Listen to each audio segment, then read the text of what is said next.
are you? This is Pietro from the limited edition.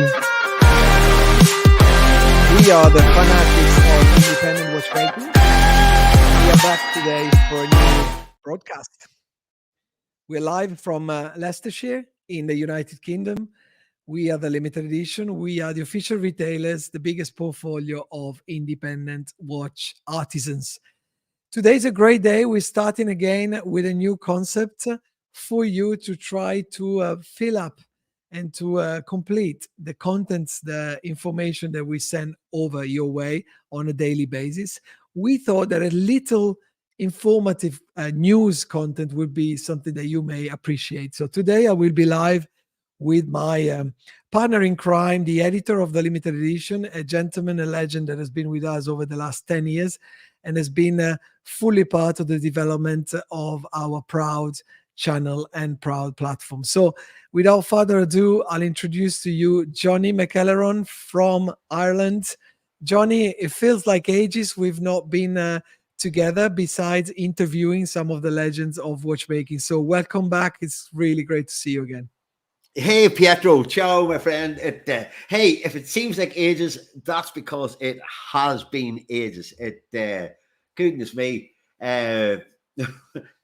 It just a gap appeared out of nowhere and suddenly. But anyway, listen, it's fantastic to be back in the space here and to be back talking about the thing, the specialty that keeps us all going.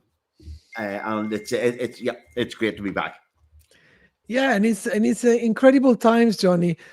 Just going quickly back to when we started, when the idea of only focusing on independent artisan watchmakers felt a bit like a dream, a bit like a utopia, if you like. These days, independent watchmaking is at the heart of every passionate collector, and we are proud enough to play a little bit of a role and to try to strive to always give useful, meaningful information as far as we can and as in advance as we can. And today is no exception. As today, Johnny, we will try to bring some news, some interesting news related to the world of independent watchmaking. Yeah, there's just always so much going on, and that's why I said that break that we had there. We've been constantly working and adding new content onto the limited edition platform, and there's so many new exciting pieces that many of which we got to see in Geneva a couple of months ago, and are now coming. The announcements are being made, and we see them trickling into the onto their social media, and so some amazing new pieces. Yeah, so it's great to get back and to be able to talk and in this little format instead of specializing on one particular item for per edition. We're able to look at a lot of different pieces that have caught our attention. You're spot on. There's so much going on, so much that has been added after Watches and Wonders, and we're looking forward to add before Geneva Watch Days. That we want to put things into context a little bit. So we will go through a few different names of the world of independent watchmaking. If you're watching this live, feel free to actually join in the conversation if you wish by asking a question in the chat that you see here. Johnny will highlight it and we'll try to comment on our side. Otherwise, we will go through a few topics that we think are interesting and relevant at this time. I want to start with a young watchmaker from Berlin, Johnny, a sweetheart of a gentleman that has really created a name for himself. He's come out with some incredibly affordable, top quality watchmaking at the beginning. Then he had, of course, to raise up to the next level and start proposing haute horlogerie level watchmaking, and is now completed his offer with a mid-range collection, which is the Klassik, and he now feels like a solid watchmaker with a big, wide offer. And if you give me your feedback, then we will share what's new about Felipe Pikullik these days. Felipe Pikullik, young as you say, a Berlin-based watchmaker who came into our conscious about 12 months, 18 months ago, and who has since become one of the most in-demand watchmakers on the platform. We get so many inquiries about his work, and the reason that we get so many inquiries is because of the standard of the finishing, and also the beauty of the watches that he has been creating. And a real rising talent and a rising star in the firmament of independent watchmaking. And So what and as you mentioned, the Klassik. Here we go. exactly the news? Now there is an offer on the Classic, which is a halfway entry entry level for Felipe Pikullik, with a beautiful finishing of both the case, the dial, which is slightly grained, and these applied indices, and the chapter ring that you can see very clearly here, and the painstaking finishing of the case back, which is really interesting. And now it comes with the two dial colors, the black and the blue, three dial colors, the black, the green, and the blue. But but what's the news? The news is that actually on two of the higher end proposition by Felipe, we have some opening at the moment. So there is a skeleton. One of the first skeletons was the FPSK, so Felipe Pikullik skeleton 22, which was actually sold out. At the moment, we have one of our collectors that is willing to sell his unworn piece. So it's something that we have. The news is here because we spent so many months, Johnny, declining inquiries by saying that obviously this was a sold out edition of 5 pieces, I think, at the time. Yeah. But now all of a sudden there is one that is actually available. So this is a great opportunity alongside with the FPSK24. So the version has been launched this year of the skeleton, on which also we can have one last piece available. So if you've been upset by by either myself, Johnny, or Peter, our colleague, on your inquiry, just be aware that we do have a slight opening on a couple of pieces. So get in touch. Johnny, before I go to the other news about Felipe, this skeleton is no easy trick to pull off.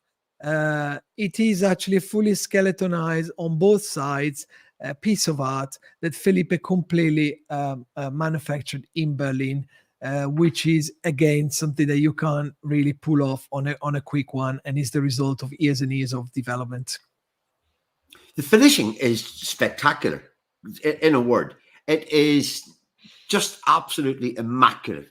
And that was the one thing that just as soon as we first saw Felipe Pikullik's work, you just were marveling at it. You were looking at the watch and you were looking at the price and you're going, usually these two are not in the same sentence, because the finishing is really haute horlogerie, painstakingly hand polished anglage. The skeletonization is just, it is breathtaking. So it is, and it's sometimes misleading because how Felipe started, Johnny, remember, he started with some incredible skeletonized pieces at a very, very low price point, because he was trying to make a name for himself and trying to reach as many customers as he could at the time.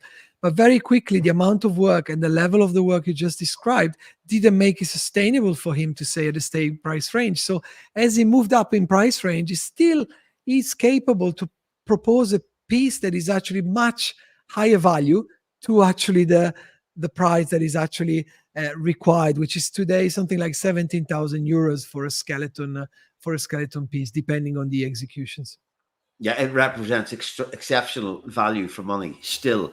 And like we've said this before in our other format, Pietro, but the number of young watchmakers who come out and underprice themselves and undervalue themselves, and then have the very difficult decision to increase their prices and try and hold on to their customer base. But at the end of the day, collectors will appreciate that these guys for them to have watches to collect, the watchmakers need to have a sustainable business in which to operate. And so, but even so, as you say, they still stand at a fantastic value point for. And there is an icing on the cake as well, because very recently we were lucky enough to give you a preview of the new Sternenhimmel, which is a starry sky by Felipe Pikullik, in a great green aventurine dial. We have seen blue aventurine before, quite a lot, I have to say. And Felipe Pikullik's one was one of the great ones. But this green is a different beast altogether. I was really impressed when I saw it. Also considering the spectacular finishing of the movement of this piece in particular. So a great addition to the collection. Very distinctive. It's not like you can't really say, "Oh, that reminds me of XYZ," because it doesn't. It's very, very distinctive, very original, and even looking at the hands that we're looking at now, Pietro, the finishing on them is just absolutely beautiful. And so what? Hey, So do we sound like big fans of Felipe Pikullik? I think we do, but we've been quite factual, I think, because we have been describing his work for a long time, and now the Sternenhimmel. The Sternenhimmel will be in the green aventurine, also available on the limited edition listing. So go and have a look. You can check out the description, the review, the specifications, and let us know what you think about the piece. So thank you for those that are obviously intervening here. Mete, Sandeep, really, really good to see you. Mete is saying design-wise, very balanced, a rare feature in skeletonized watches. I agree with you, Mete. Sometimes they can get overwhelming skeletonized watches. I'm not a big fan of semi-skeletonizations, but I do like a well-executed skeletonized, and I think Felipe really, really nailed it. When you see the case back, so the only difference is that on the FP SK22, you see here the balance cock is actually in silver, in steel, which is actually engraved. Whereas on the on the Sternenhimmel, you'll find basically the same execution on the back, but with a gold balance cock. So, but these are things we can discuss when you get in touch with us, and we can let you know in details. So, moving on, the German watchmaking is really, really making a name for itself, with Kudoke as well coming with some incredible pieces. We'll talk about Kudoke more in details next week, because we have some news to share with you. And the fact that Philippe actually was involved with Kudoke early in his career doesn't, kind of puts everything into context, which is what we like doing. Jumping on the news that everyone is waiting for, Johnny.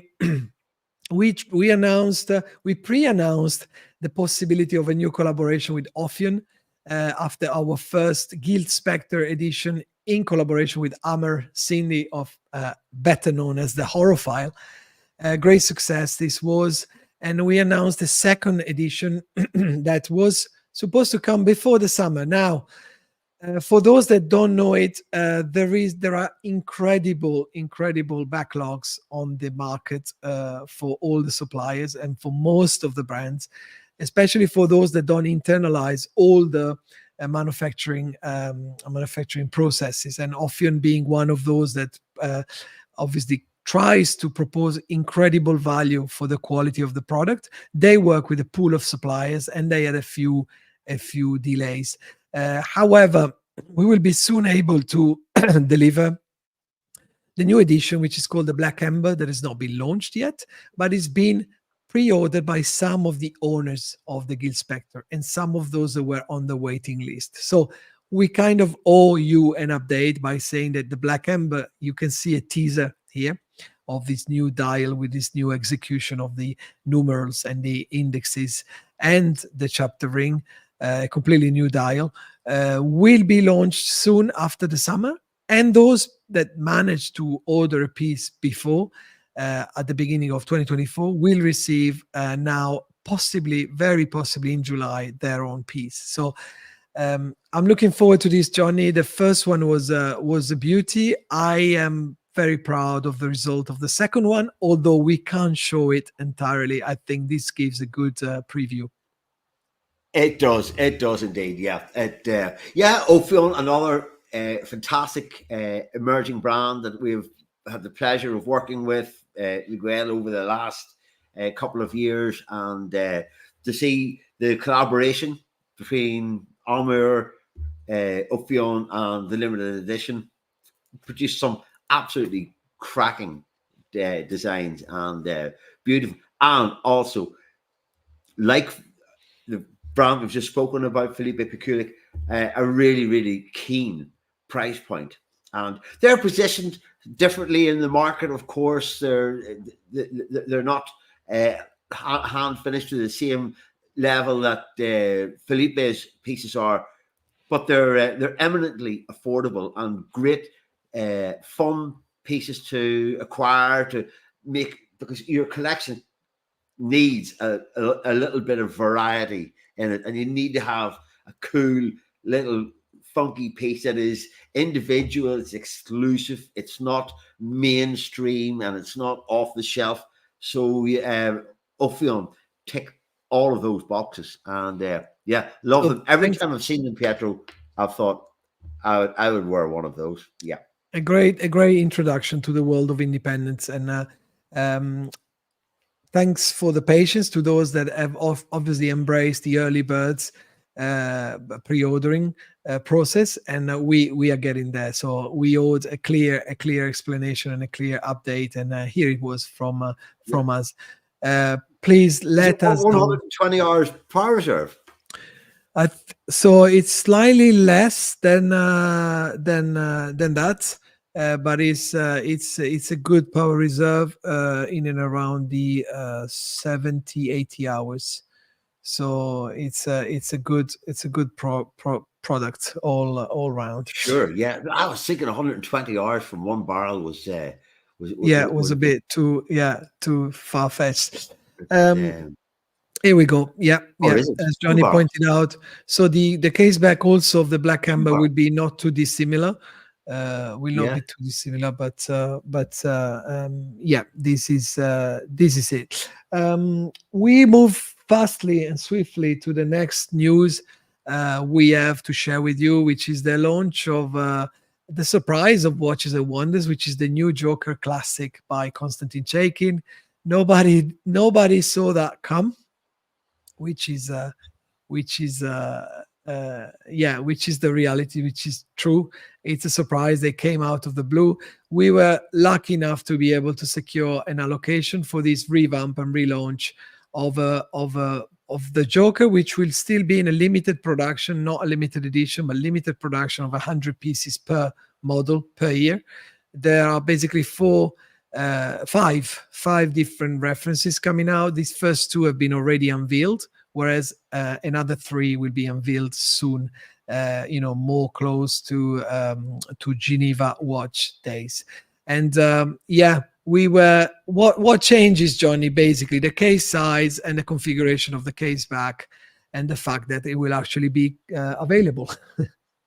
Yeah, pretty much everything, Pietro. It's a much more refined Joker that we see compared to the original that first appeared 7 years ago, and it's a brave move too, in a sense, because you know where people, they buy something and they think, well, that's it, I've got the original, and of course the original will always be the original, and Constantin is at pains to stress that this is a different. It's a different watch to the original, and so what do we have? We have new guilloche finishing. We have the slightly smaller 40mm case. The movement is it's a new movement, I think, and with the Joker in-house, it's Le Jeu Perret, I believe, with the in-house Joker module done by Constantin. Yeah. So it's based on the module done by Constantin. Is a fully integrated La Jeu Perret caliber that does everything for it. So it's an evolution of the Joker. I think the previous limited editions will always be legendary, and we're seeing in the auction how they are performing. And but this one is gonna finally get the Joker to step up to the next level, because to be honest, we've had so many inquiries across the years that these new quantities of 100 pieces per year per model seem like a drop in the ocean, but better than completely inaccessibility. So what's the news about this? The news is we have actually pre-sold the first allocation, which will come available Q1 25.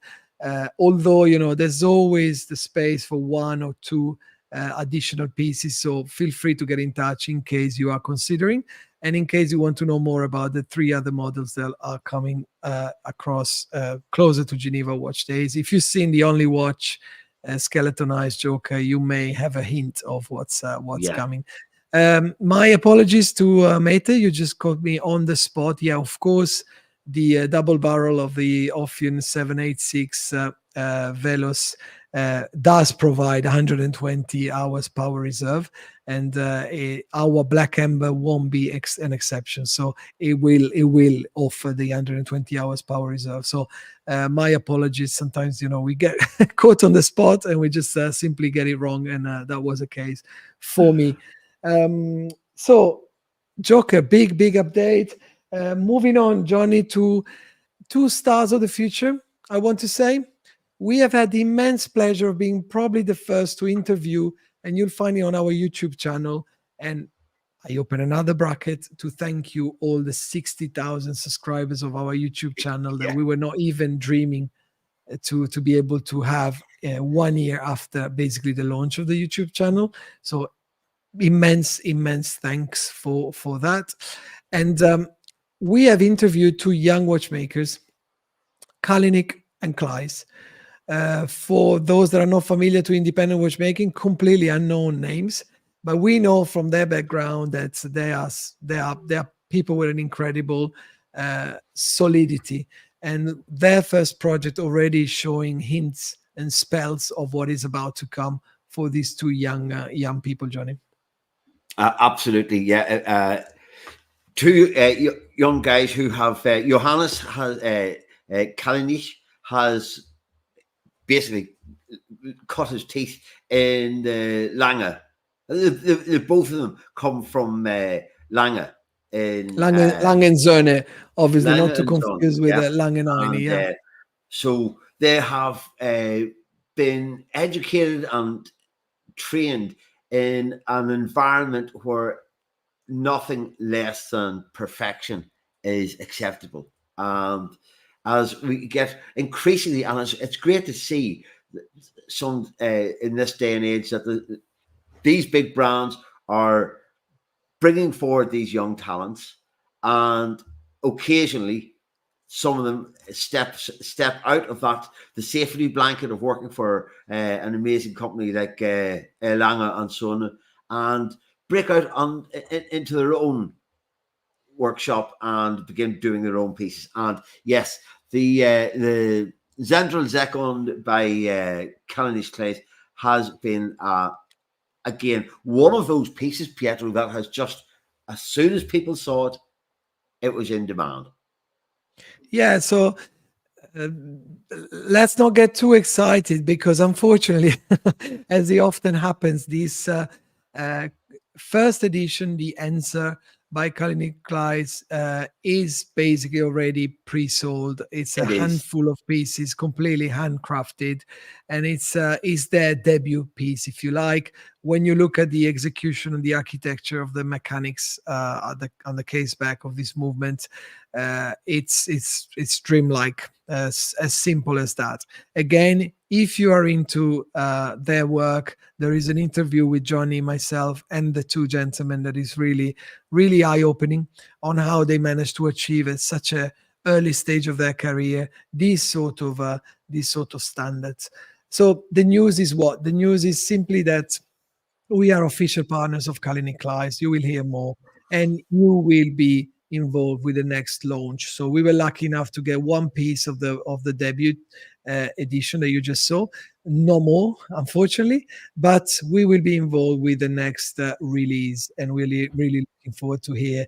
And I'm looking forward to be hearing from them at the GPHG, Johnny, because I think when you think about the GPHG, they are GPHG material, I think, for what they have already shown.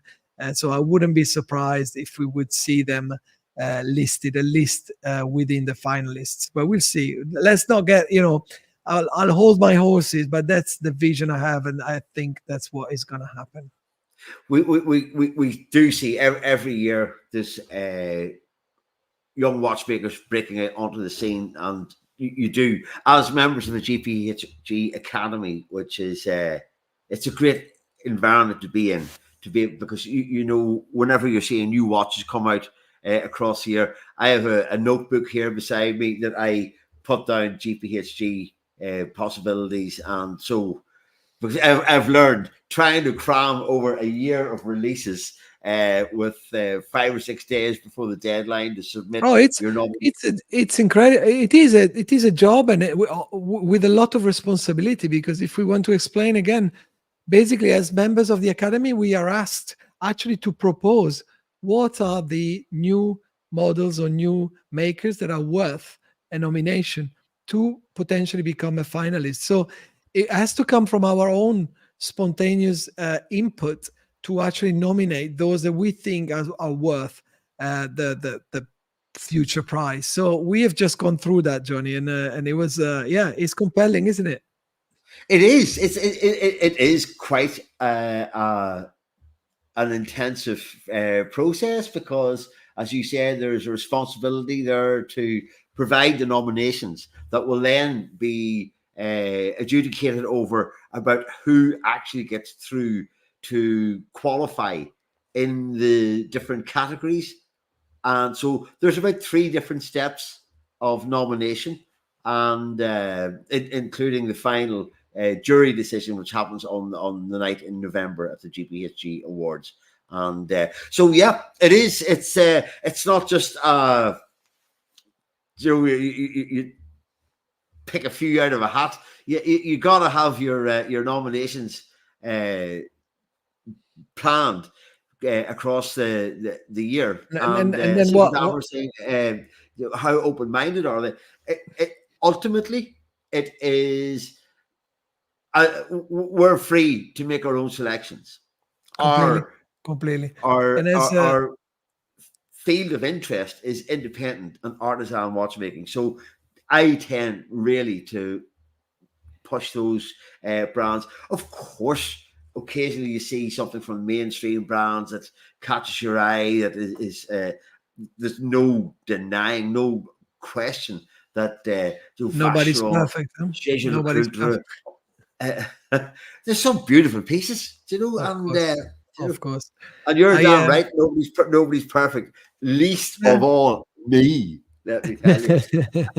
So the process is as you described it. So we nominate, then the GPHG gets in touch with the makers. If they want to participate, they sign in.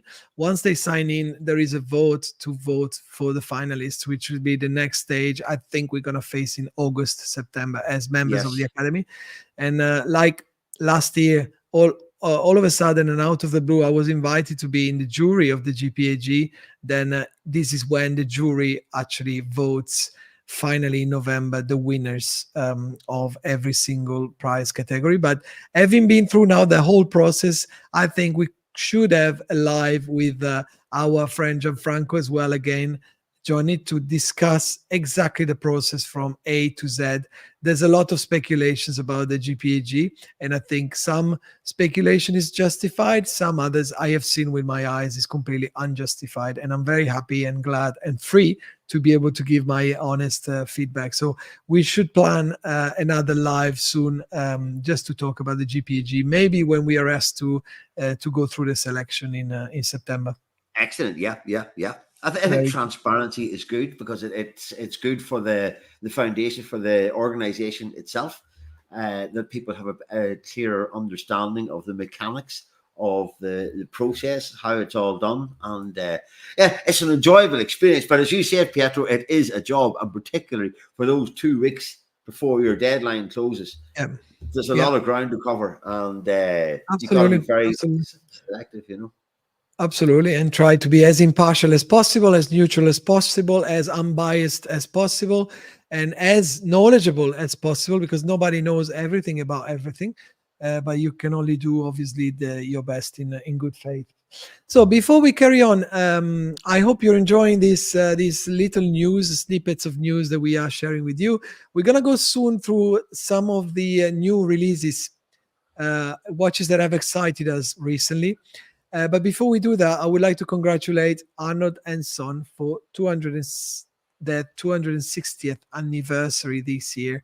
And a couple of days ago, it was an important day. It was the commemoration of when famously John Arnold actually handed over his miniaturized ring watch to King George III, exactly 260 years ago on the 4th of June 1764, for the actually 26th birthday of King George III. Now, Arnold and Son is a Swiss brand that obviously pay tributes to the immense legacy of John Arnold as a watchmaker, one of the most influential watchmakers in the history of watchmaking.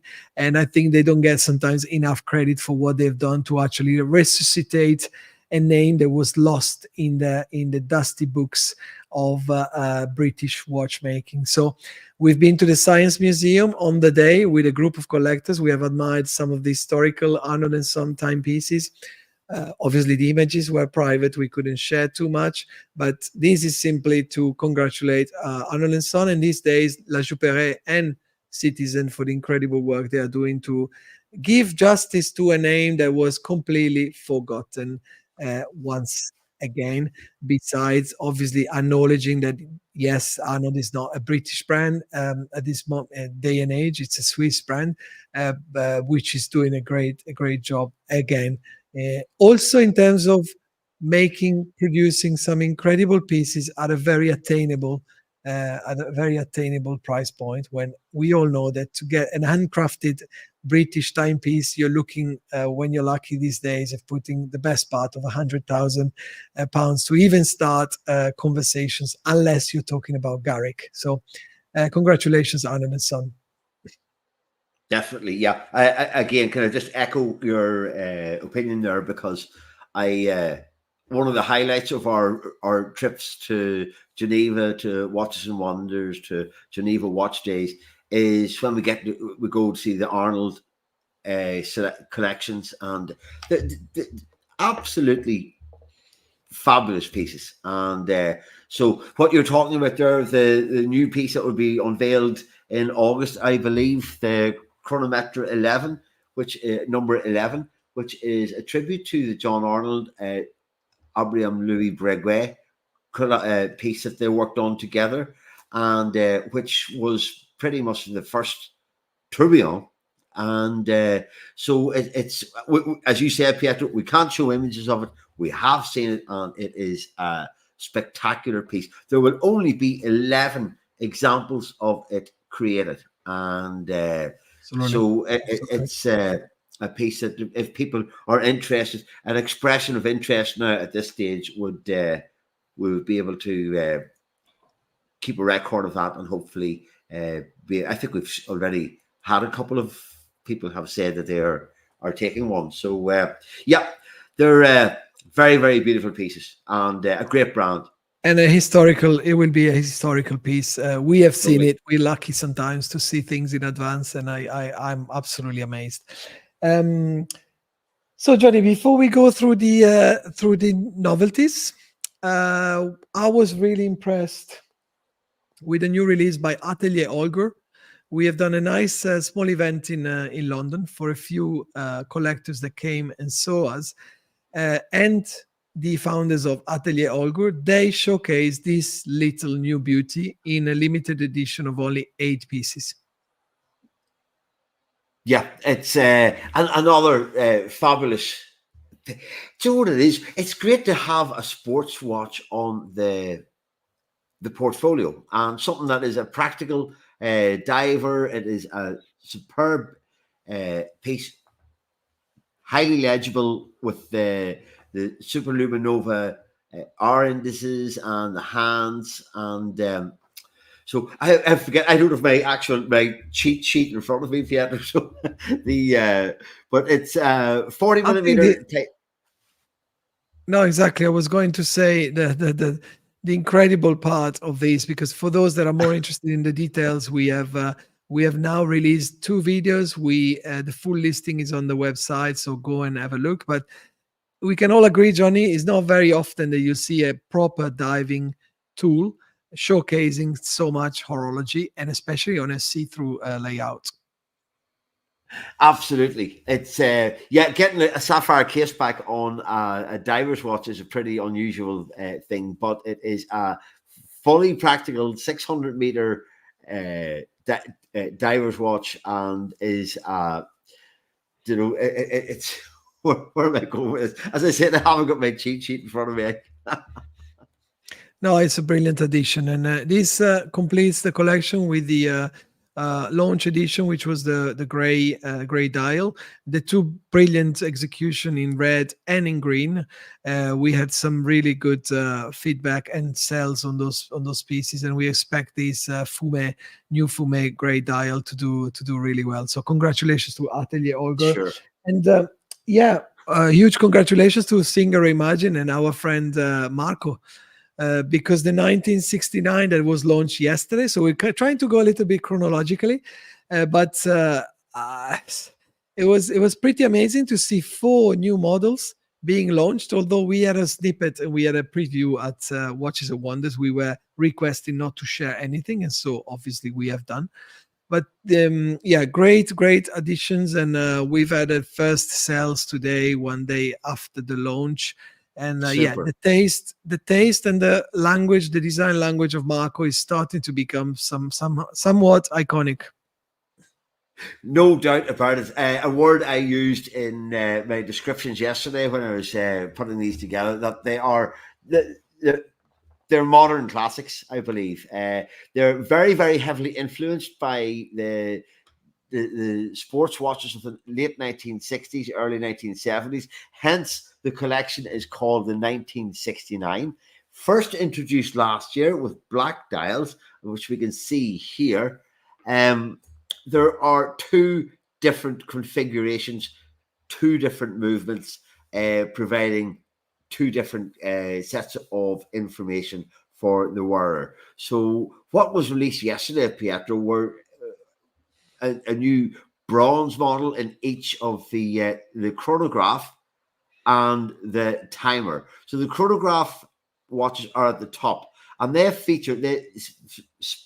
specifically focus on the chronograph, which is Singer's it's their signature pretty much, and they've created these incredible chronograph watches, award-winning chronograph watches with Agenor, who are movement conceptualists who have been able to reinvent the chronograph after over 200 years of And since really the Monet yeah yeah created the first time graph, if you like. And so absolutely. what we've got here, we can look at them in a little bit more detail each.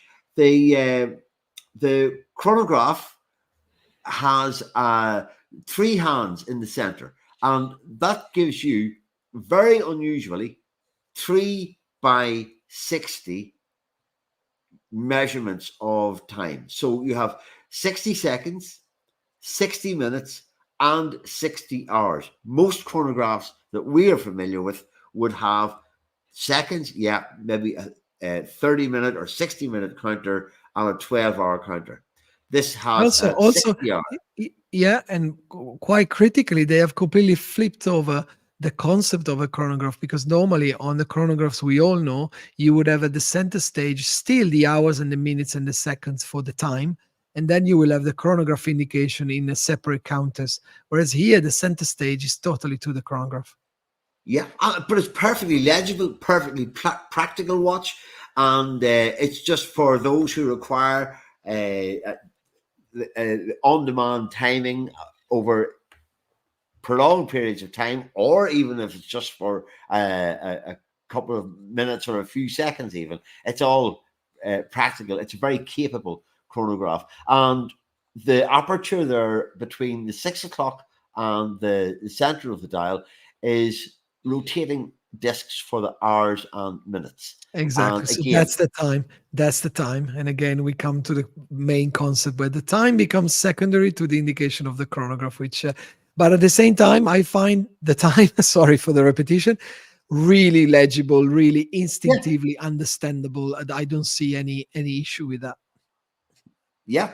And it's look, they're absolutely effortlessly cool and timelessly cool. I think the Singer design. And actually, just before we published yesterday, I noticed something that Singer were not using the word reimagined as much in their press material, and so I contacted Marco and said, "Are we dropping the word reimagined?" And indeed, that's part of the idea going forward. That Singer, they've established themselves with the as Singer Reimagined. They're increasingly going to be graduating away from Reimagined and just Singer, which is obviously a sister company to Singer Porsche, who are doing incredible things with vintage 911 Porsches based over in California, I think that is. Yeah, Correct. Yeah, yeah. absolutely. Absolutely. I'm glad of So this if we're move nice actually to them because all the time and we keep promoting them, Marco is going to give us a new 911 from Singer. that's the Yes. deal. That's the deal. And nobody knows, but that's exactly the deal. We'll show up. We're gonna show up at So Geneva Watch that's the Days. chronograph.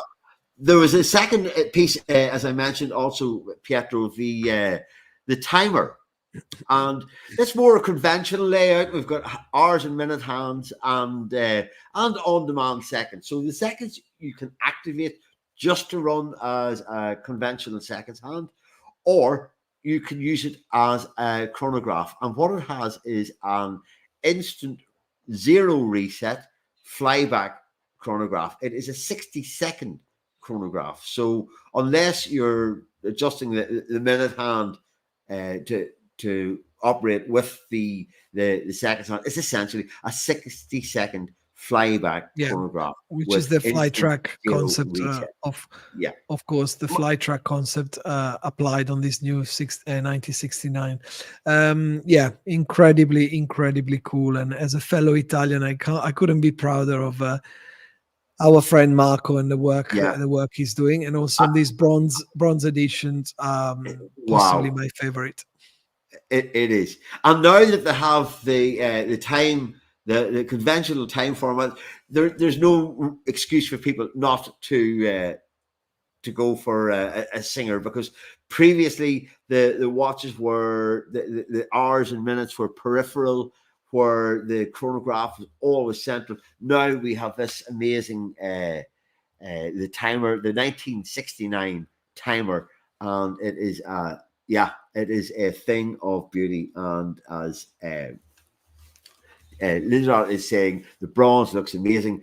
What kind of price point are the Yeah, Singer chronos? So the started two quite different. 31,500. Yeah. Sorry, I spoke over you, Pietro. No, I was just saying, starting from 31,500 for the time only fly track editions, and then over slightly over 50,000 Swiss francs for the chronographs and limited editions. So yeah, all the details are on the website. Just have a look, and you'll find Johnny's take on every piece as well. And get in touch in case you want to know anything more. I'm really enjoying this little format, Johnny. We've gone through a lot. I just have to give one last update on the fact that we have a little page on our website called Rarities, where we not only promote the stock that we actually have available at the limited edition, but also some of our collectors can uh, list their own timepieces for as long as they are curated by us. They are full set, they are in perfect conditions, and notably in mint or new, like new conditions. You will find some incredible pieces, and the last one that came on board was a piece that I have only seen once in my life, Johnny. Was the Jugensen 1 GMT piece that I saw actually with a collector that is actually proposing now this piece. Collector going through a marriage, so you know exactly the situation. So the watch is full set, is available, is like new. So get in touch, because this is pre-Kari Voutilainen acquisition of the brand, and still we have to see what that will mean for the future. But certainly this was a piece that left a mark. Without a doubt. A brand that I have been aware of for a long time, Pietro, I have to say, and I've always thought that their watches were just extraordinarily beautiful. They kind of exist underneath the radar, or at least among the people that I would have known who weren't really so aware of Urban Jurgensen.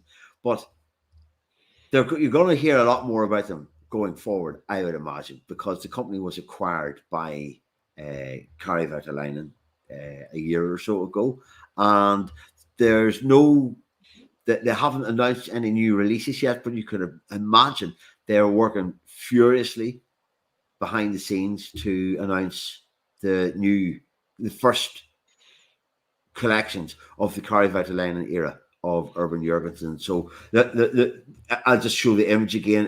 They're extremely beautiful pieces.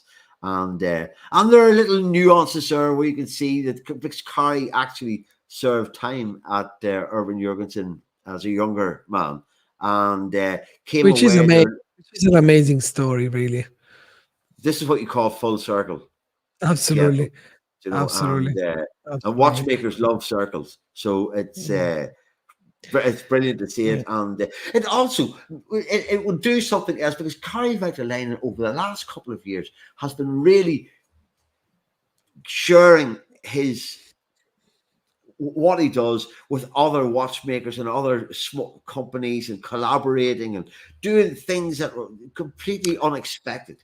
Kari is an ecosystem. It's become an ecosystem, basically. No doubt, absolutely, and he can provide everything now, from dials, from finishing on movements, to cases and hands. And far from being jealous of his own success, how can I say, protective of his own success, he's a giver. He's somebody that's been able to propel and launch a number of watchmakers by means of sharing his ability to, like you just said, being able to propose incredible movements, incredible dials, incredible cases, and a lot. So somebody we really look up to in many ways, besides the fact of being a lovely sweetheart gentleman that we loved having around at your festival of time as well in Ireland. It was great. Yeah, to get Kari Voutilainen to come to the Festival of Time was remarkable. And to know that he enjoyed it, and he has expressed an interest in returning to the next edition in 2025. So there'll be talk about that in due course, but there's a little bit of groundwork happening. Absolutely. But so for people like Kari, for Vianney, for Andre Strehler, for these incredible people who are at the very, very top of the hierarchy of independent watchmaking, it's incredible. Yeah. And absolutely. So yeah, it'll be fantastic to see the what happens with Urban Jurgensen. But as you said, I've digressed, Pietro, away from what you were talking about. Is that the rarities section on the website be featuring pieces which are proposed by people who are our customers, who like to refresh their collections, or maybe move something along to make together with our own stock. And very soon we will launch a new feature called My Collection, where actually we will give our collectors the opportunity to upload their collection within our website, and then on demand eventually list a model on Rarities. But we will create actually a tutorial about all of that, and this will be out very soon for the enjoyment of the many collectors that are following and we are very grateful to call our friends. So, Johnny, this first episode of TLE News was a blast. I had a great time, really. I hope we could actually share some meaningful and interesting information. If you're watching this as a recorded episode, feel free to put your comments under here. We will get back to you, no doubt. And Johnny, we have a full list of news for next week. If we'll be able to do another episode, I have to talk about the new makers that are actually coming up and potentially being listed on the limited editions soon, starting from Gaga, Milano, to Gobli, to Cedric Yonner, Calabrese, and Lang and 9 as well, no less Lang and 9. So I look forward to do this again, and thank you so much for your time today, Johnny. Perfect, my absolute pleasure. Thank you everyone for joining us, and hope you enjoyed it, and we look forward to seeing you again in a week's time. Take care. Bye-bye.